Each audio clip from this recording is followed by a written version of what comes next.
lembrou Carlitos, a lua, tal qual a dona do bordel, pedia a cada estrela fria um brilho de aluguel. E nuvens lá no mataborrão do céu chupavam manchas torturadas que sufocam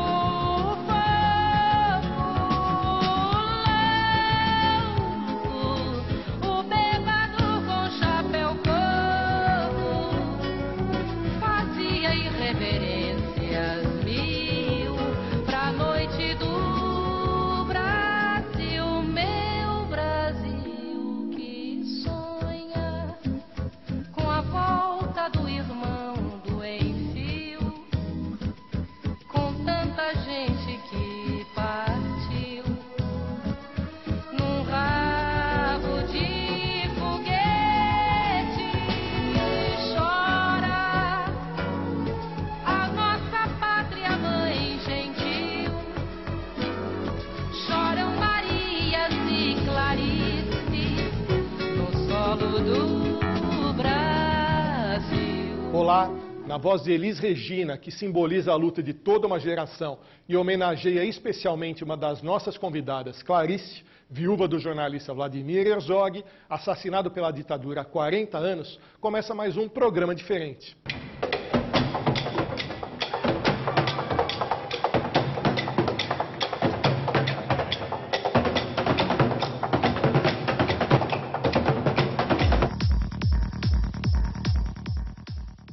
Uma realização de Canal Aberto Produções, com direção de Carlos Fernandes e exibição pela TV Aberto e pela TV FAP.net. Nesse domingo, Dia dos Pais, o programa é especial, com personagens que fazem parte da história do Brasil. Não é isso? Fala, Carlos Fernandes. Maurício, como você já disse, reunimos no programa de hoje verdadeiras referências do meio político, democrático, acadêmico e cultural, que ajudam a escrever a história do nosso país. Começamos pela entrevista com José Hamilton Ribeiro, considerado o repórter do século, e que exerce o jornalismo com maestria há 60 anos. E terminamos com um debate histórico sobre os 40 anos do assassinato do jornalista Vladimir Herzog, com a presença de Clarice Herzog, Ivo Herzog e Audálio Dantas, outra lenda da profissão. Parece oportuno rememorar a emblemática morte de Herzog e o seu significado para a redemocratização do Brasil, no momento em que vivemos o agravamento da crise política e institucional, com proporções e consequências ainda imensuráveis. Vamos trabalhar? Recebendo hoje o jornalista José Hamilton Ribeiro. Vai fazer 80 anos de idade, 60 de jornalismo. Zé Hamilton é uma referência aí para todos os profissionais de jornalismo, como um dos maiores repórteres do Brasil. José Hamilton, o sujeito nasce repórter? Eu acho que é uma característica inata, assim. Eu acho que é um traço psicológico que vem com a pessoa, né? Porque o jornalista lida com o poder da informação. E certas profissões usam o poder da informação como fator de usura pessoal, né?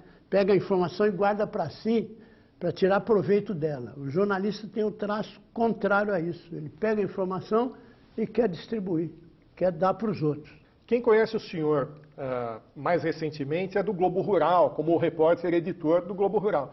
Mas não conhece nem um décimo da sua história de jornalismo, que vem aí da revista Realidade, de cobertura do Vietnã. Queria que o senhor falasse um pouquinho desses, óbvio, não dá para falar tudo, quer dizer, mas dessa vivência de jornalista, de jornalista premiado, começando por essa questão da cobertura do Vietnã. Como que era um brasileiro, um jornalista brasileiro, e cobrir a guerra do Vietnã? Como que caiu isso na vida do senhor? Bem, eu trabalhava na época na revista Realidade, que é uma revista que é antecessora da Veja, né? Que veio antes da Veja na Editora Abril e de certa forma deu origem à Veja. E A Guerra do Vietnã, naquele momento, isso em 1968, se transformou no assunto jornalístico mais importante do mundo, porque era quase que uma novela com capítulos diários que a população seguia pela televisão. Então a revista entendeu que um assunto tão importante, mais importante assunto jornalístico do mundo naquele momento, não podia, numa grande revista brasileira, ser coberto com material de fora, que fosse feito por gente de fora. Uhum. Eu fui escalado para essa tarefa e acabei indo para a Guerra do Vietnã. Eu fui sozinho para o Vietnã. Uhum. Sozinho para o Vietnã, um país de língua diferente, muito estranha. Né? Sem conhecer nada lá. Sem conhecer. E com a possibilidade de contratar um fotógrafo local, que de fato aconteceu. Contratei o fotógrafo japonês Shimamoto? Shimamoto, que foi o meu colega e o meu parceiro e muito solidário durante todo esse período da Guerra do Vietnã. Enfim, o que eu estava fazendo sozinho, passei a fazer ao lado de um fotógrafo experiente no Vietnã. Eu, felizmente, cheguei no Brasil de volta andando, ainda que com uma perna mecânica, mas andando. O papel do jornalista é um risco constante e diário de tudo pode acontecer, né? No exercício da profissão. O senhor teve esse episódio da mina e não perdeu também o bom humor, né? O senhor, no hospital, quando o senhor escreveu a matéria e declarando, o senhor disse que o pé esquerdo não ia fazer muita falta, que sempre dava problema, é isso que o senhor comentou? Não? Até nesse momento de dor, dava para ter o bom humor, dava para ter a visão jornalística diferenciada? Bem, eu acho que o humor é uma forma da gente, né, desviar um pouco da tragédia e das coisas tristes, né? Mas uma coisa que fica no ar é o que leva, né, uma pessoa a trabalhar numa zona de tamanho risco como é uma guerra, seja uma guerra entre países, seja uma guerra entre a polícia e bandidos, ou a polícia e grupos de extermínio, como a gente vê no Rio de Janeiro. E, no entanto, a gente vê jornalistas na guerra e jornalistas cobrindo os entreveros policiais no Rio de Janeiro. E sem pensar muito naquele momento no risco que está correndo, né? Tem que desempenhar aquele papel profissional, né? Está acima de qualquer racionalidade, né? O que leva o jornalista a estar nesse local, neste momento, né? Nesse momento? Eu acho que é um pouco de vaidade, que a profissão tem muito de vaidade, né? Um pouco de aventura, espírito de aventura, um pouco de ambição profissional, de ganhar pontos na carreira, uma pitada de falta de juízo, mas muito, muito mesmo dessa sensação que o jornalista tem de que a sua profissão é uma profissão importante, que ela tem uma função social. Sim. Que o leva a estar o mais perto possível dos fatos da história, dos fatos acontecendo, seja para se transformar numa testemunha da história, seja para denunciar o que ele vira ali de injustiça, de maldade, de abuso de poder, de prepotência, de arrogância e de desumanidade. Ele tem que estar ali para denunciar esses problemas. O senhor é premiado, isso quer dizer, 7 prêmios ESSO, mas tem uma homenagem que eu acho que o jornalista nenhum outro tem. Tem uma flor batizada com o seu nome, é isso? O Antúrio Mirim? Pois é, na verdade foi o seguinte, foi descoberta esse Antúrio e foi uma espécie de um concurso que as pessoas votavam pela internet, que se chamava Brasileiro Imortal.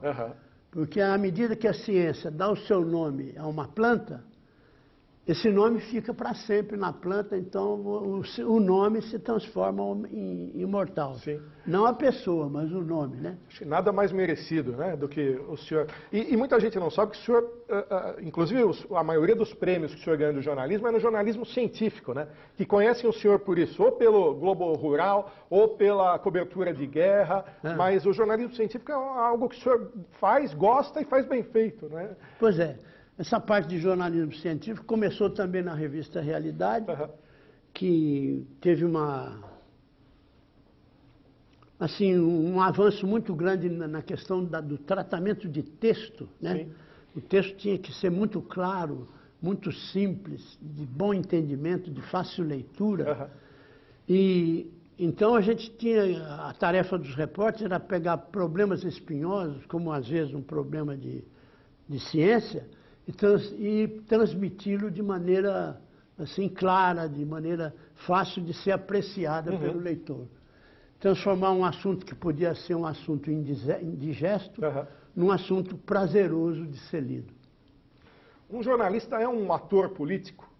Ele faz política na sua profissão, mesmo sem ser uma política partidária, mas faz política? Eu acho que a atividade de jornalista é política. Toda atividade que lida com os fatos da nação, com os fatos de um país, é uma atividade política. E a atividade jornalística tem esse componente político.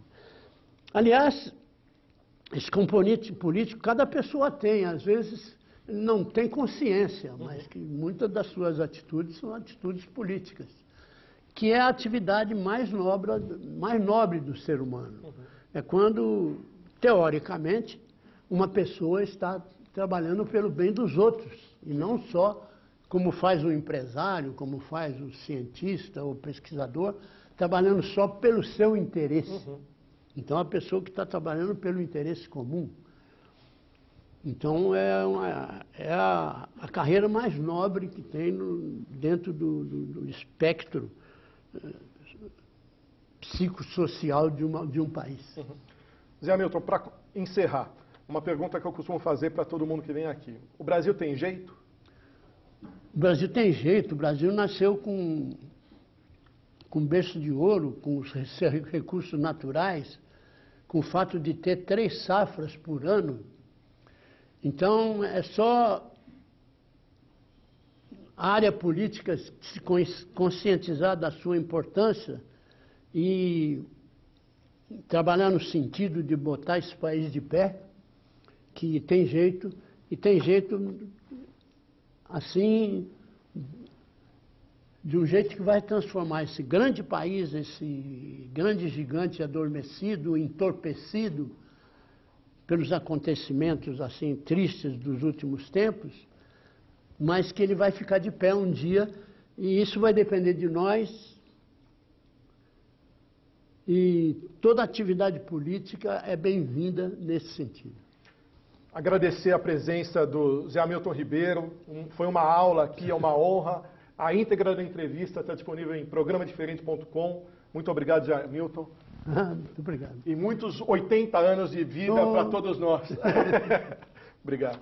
Passadas 4 décadas do assassinato do jornalista Vladimir Herzog pela ditadura, ocorrido em outubro de 1975, e no ano em que a redemocratização do país completa 30 anos, o programa Diferente debate o que representa para o Brasil esse emblemático episódio da morte de Vlado 40 anos depois.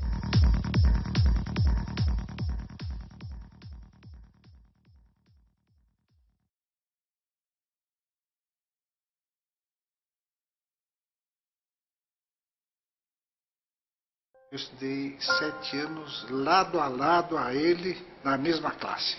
Tinha ideia, né? Você tinha ideia na cabeça, ele sabia o que queria. Era um sujeito particularmente preocupado com a liberdade. É só você pensar, não pensar na mesma linha do governo, da ditadura, você era um comunista. Não vou nem fazer pergunta para ele. Puxou um revólver, pôs assim na testa e...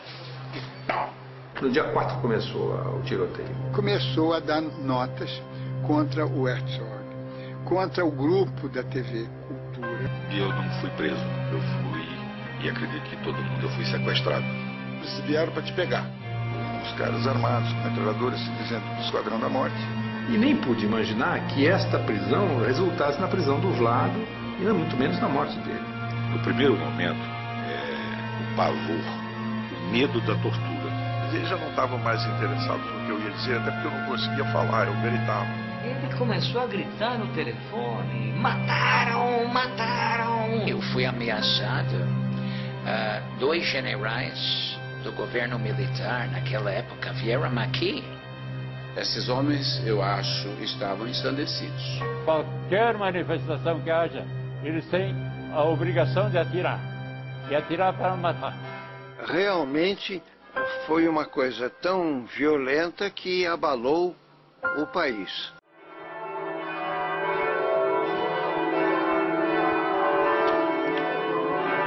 Eu quero fazer um apelo como a última homenagem neste momento de dor para todos nós, ao nosso irmão morto, ao homem morto, ao Deus homem morto, ao Deus que está em todos os homens.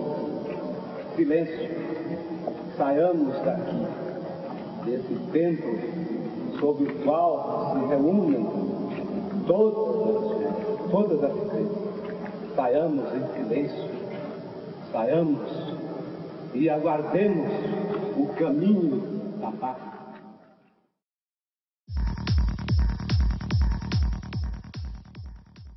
O Vlado faleceu há quase 40 anos, foi assassinado, né?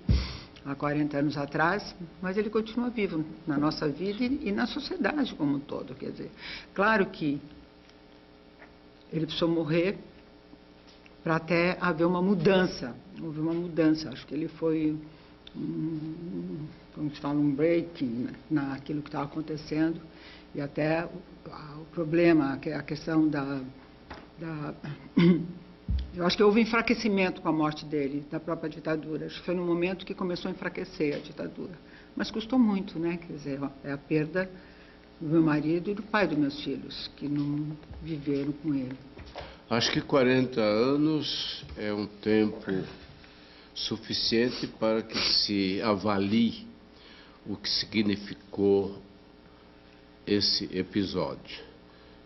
É consenso em tudo que se escreveu até hoje sobre o assassinato de Vlado Herzog, de que foi a partir daquele momento que a ditadura militar começou a cair. Começou a cair porque a morte dele despertou uma consciência que estava amortecida, digo, a consciência nacional.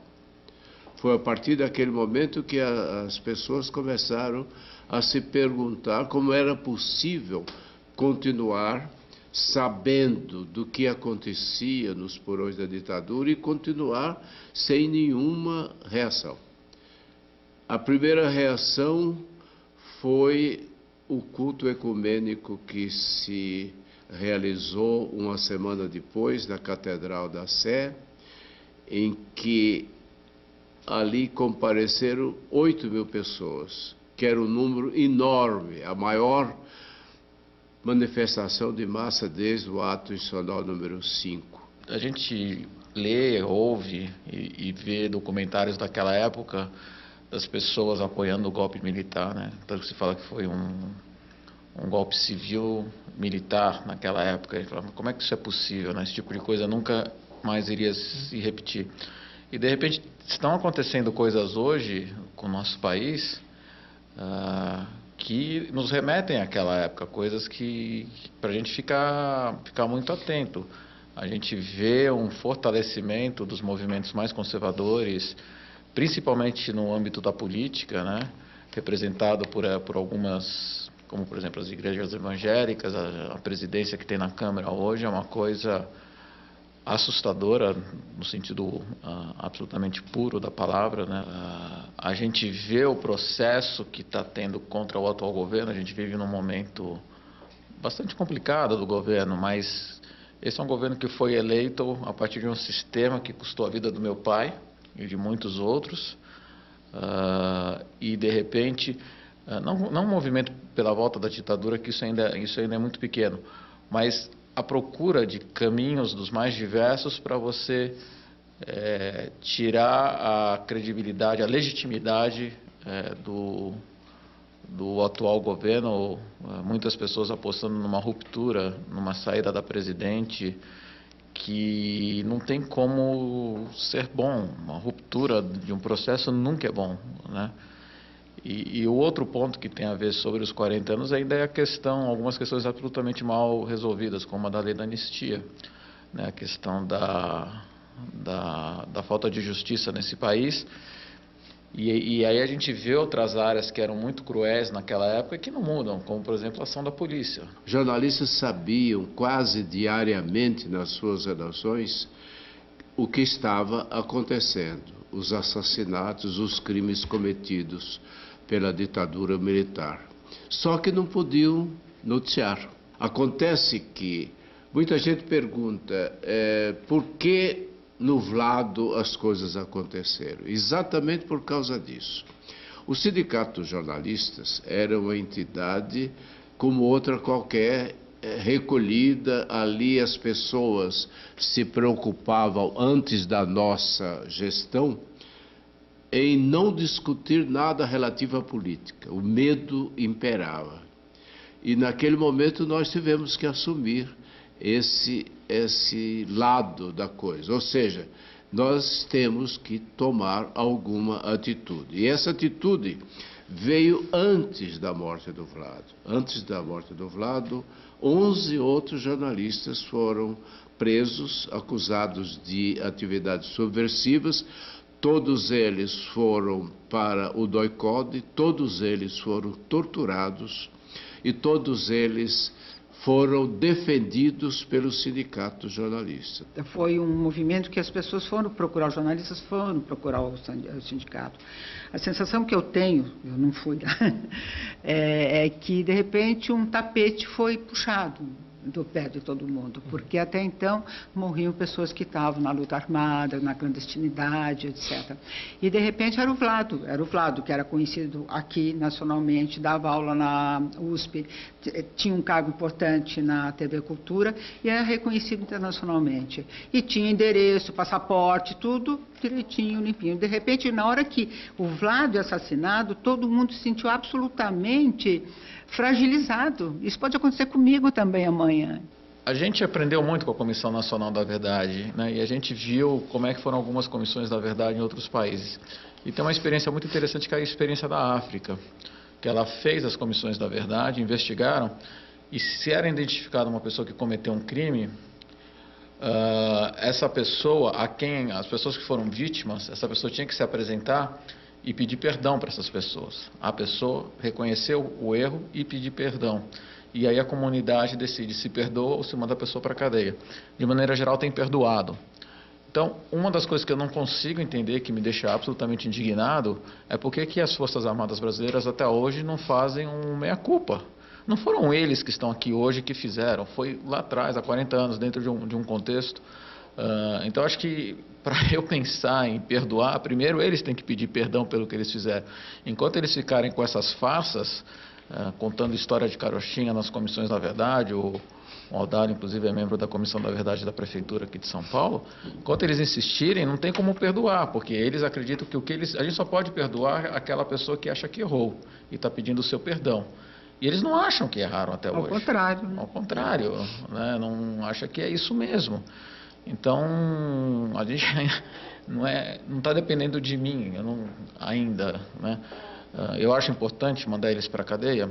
Eu acho mais importante contar essa história e saber qual era esse processo, para que isso não se repita como está se repetindo hoje. O ponto de atenção é esse, como está se repetindo hoje. Está se aprovando coisas no Congresso hoje que são absolutamente contra aquela nação que a gente quis construir, que a gente conquistou, quando se voltou a eleger o nosso presidente, quando você tem censura na imprensa hoje, o Estado pode tudo, você tem impunidade, o futebol é uma coisa à margem da lei. os resquícios da ditadura estão nas ruas, como nós estamos vendo hoje, manifestações histéricas, inclusive, que pedem a volta da ditadura, mas é preciso dizer que nos governos, inclusive neste governo, há gestos de extrema covardia, como aquele que afirmou que a Corte Interamericana de Direitos Humanos, ao pedir informações sobre os casos conhecidos, inclusive o caso Herzog, e que não houve a resposta foi a de que não podia fazer por causa da lei da anistia. Isso é uma mentira muito grande, porque primeiro porque o governo brasileiro é signatário de tratados internacionais e que juridicamente o direito internacional reconhece esses crimes, principalmente o crime de tortura, como imprescritível. Não há lei que possa passar por cima disso. E, no entanto, vergonhosamente, a resposta é essa. O que me preocupa hoje, na verdade, não é uma volta à ditadura. Eu acho que é a falta de ética, né? A perda de valores, a perda de credibilidade, a população, os jovens. Na minha época eu tinha ídolos, hoje eu converso com um jovem, quem é seu ídolo? Meu pai, minha mãe, não sai daí, não existe, né? E ninguém acredita em nada, não acredita na classe política, não acredita nas instituições políticas, não acredita no vizinho, não existe nenhum... Não acredita no jornalismo. Não acredita no jornalismo, realmente vive assim uma descrença generalizada. Isso é muito perigoso para uma nova geração, né? Que o que vale sou eu dentro da minha casa e aquele grupinho mais e nada, e não consegue enxergar fora disso. Isso me preocupa muito essa crise ética desse país, em todos os sentidos. Quer dizer, temos escolas péssimas, as nossas crianças saem do colegial, do ginásio, enfim, na minha época era 8ª série, agora não é, e sem saber escrever, sem conseguir colocar um pensamento no papel. Né? Na minha época, as escolas públicas era a escola que te levava para a universidade, que você tinha, era difícil cursar, era difícil entrar. Hoje não, hoje realmente é uma pena o que está acontecendo. E está acontecendo isso na área da educação, que para mim é uma área assim, realmente crucial para a formação de indivíduos, formação de cidadãos, e nós não estamos fazendo isso, nós não estamos cumprindo com essa tarefa do Estado, não se está sendo feito. A minha expectativa de melhora é meio que pela teoria do caos, que é o seguinte: esse processo inflacionário e que aumenta o custeio do Estado, ele é uma bolha que em algum momento ele vai explodir. Hoje, segunda-feira, está explodindo na Grécia. A Grécia está entrando em default, muito por conta de uma coisa muito semelhante, uma cultura muito semelhante de ser o custeio e acima do que o país produz, até que quebra o país. Então, isso em algum momento vai acontecer com o Brasil também. Claro que as situações são muito, muito diferentes, eu não sei qual é o tempo que isso vai acontecer. Então, eu acho que a coisa ainda vai piorar muito, antes de começar a melhorar. Agora, o que a gente pode fazer é o nosso papelzinho. Então, por exemplo, eu acho que a solução definitiva passa por uma mudança fundamental de mentalidade do brasileiro. O brasileiro, de maneira geral, espera que o Estado resolva seus problemas. O Estado não resolve problemas de ninguém.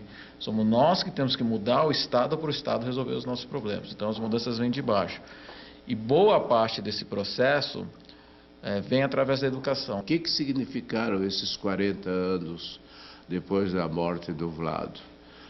Significaram que, apesar de todos os problemas, nós conseguimos hoje aqui, isso é o exemplo mais marcante, dizer aquilo que nós pensamos, fazer a crítica do Congresso Nacional, do Poder Executivo e do Poder Judiciário, coisa que era impossível antes com a ditadura e ao longo da história do Brasil. Então, agradecendo a presença ao Dálio Dantas, Ivo Herzog, Clarice Herzog, e que a gente possa dar uma pequena contribuição nesses 40 anos, que a gente também, o programa é diferente, a tvfap.net, trazendo esse assunto nessa data emblemática, que a gente ajude um pouquinho também a conscientizar as pessoas e que a gente possa ser um pouquinho mais otimista, Clarice, e com motivos palpáveis e que a gente transforme o Brasil para melhor, o Brasil e o mundo. Muito obrigado. Obrigada a você.